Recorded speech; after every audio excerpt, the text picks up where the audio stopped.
একটা প্লট দেখতেছি, এটা হচ্ছে মসজিদের জায়গা।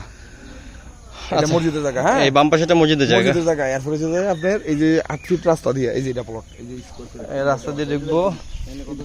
395। এই যে খুঁটি দেখেন, এই খুঁটি থেকে এই যে খুঁটি আসেন, এই খুঁটি দেখেন, দুইটা খুঁটি এই যে দিকে 395 জায়গা। এই যে খুঁটি আর এই যে ওই যে খুঁটি।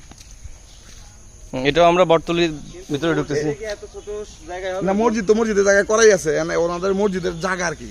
ও আচ্ছা আচ্ছা, মসজিদ তো মসজিদের জায়গায় করাই আছে। মসজিদের পিছনে? হ্যাঁ, মানে মসজিদের জায়গার পিছনে, মসজিদ না এখানে, মসজিদ ওনাদের ওই যে এখানে বিশাল মসজিদ। ও আচ্ছা, মসজিদের জায়গা। মসজিদের জায়গা আর কি। কখনো বিক্রি করবে এটা মানে বা অন্য মসজিদের প্রয়োজন হলে তো বিক্রি করবো, করতে পারে, এটা করতে পারে। তার প্রয়োজনে পারমিশন নিয়ে বিক্রি করে নেবো।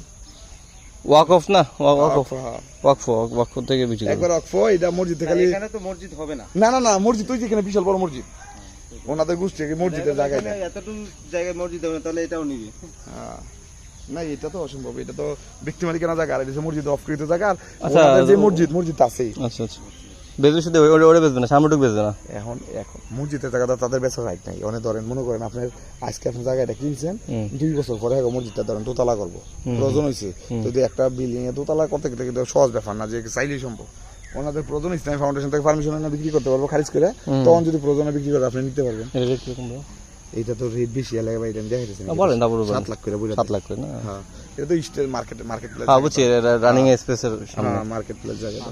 আচ্ছা, হ্যাঁ, এটা আমাদের কিনা আউটপুট ওরকম